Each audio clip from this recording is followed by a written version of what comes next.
যেটা এই ভোটে নিরপেক্ষভাবে তার দায়িত্ব পালন করবে। এবং সেই ইলেকশন কমিশন মানে কিন্তু কেবলমাত্র 5-7 ইলেকশন কমিশনার নয়, একেবারে ডাউন টু দি গ্রাউন্ড, যেখানে ইলেকশন হয় একদম ভোটের সেন্টার পর্যন্ত যারা যারা দায়িত্ব আছেন, প্রিজাইডিং অফিসার, পোলিং অফিসার, সবাই।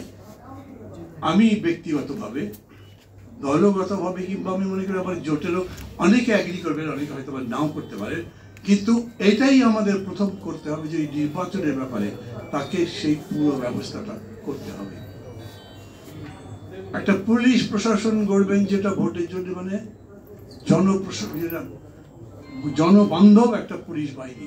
সোজা কথা নয়, পুলিশ তো কেবল মনে করে তারা চাকরি করে, যে ওটা চাকরি আছে বলে যায়, কিন্তু বাকি তো কাজ হচ্ছে তাদের পয়সা কামানো।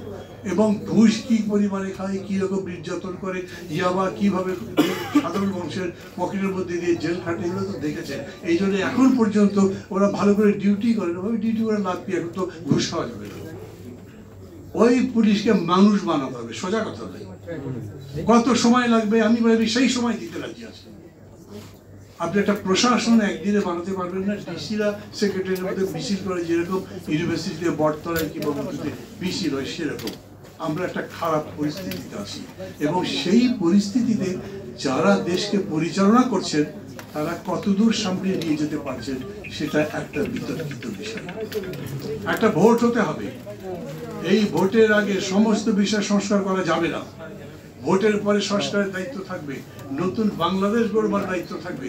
এবং সেটা যদি সম্পন্ন করতে চান তাহলে আপনাকে ভোটের পরে এমন কোনো একটা সরকার গঠন করতে হবে যিনি এই সংস্কার করবেন, যিনি জনগণের কল্যাণের জন্য তার সমস্ত নিবেদন রাখবেন। আমি প্রবাসী ভাইদের শুধু এইটুকু বলবো, এটা ভাববেন, এই সরকার যারা মারা গেছে সেই মানুষগুলোকে যথাযথ ক্ষতিপূরণ দিতে পারেনি, যারা আহত হয়েছেন তারা শেষ পর্যন্ত রাস্তায় নেমেছেন, অসুস্থ মানুষগুলো তাদের চিকিৎসার টাকা দেওয়া হোক সেই ব্যবস্থা করে। এবং এই সরকার এখন পর্যন্ত যা যা করছেন সেগুলো সবই মনে হচ্ছে এলোমেলো। সংস্কার যে করবেন, 10টা কমিশন করেছেন, 10টা কমিশনের দরকার আছে এরকমও না।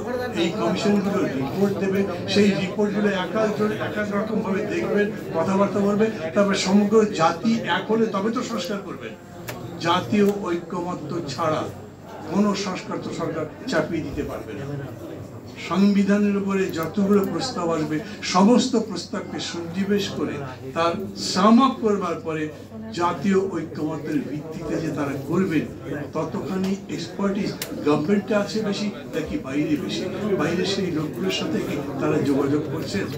প্রবাসী ভাইরা সব ভাববেন এবং সেরকম করে বাংলাদেশ যদি করতে চান তাহলে নিশ্চিতভাবে সংস্কারের এই জায়গায় ইতিবাচক ফলাফল আসতে হবে।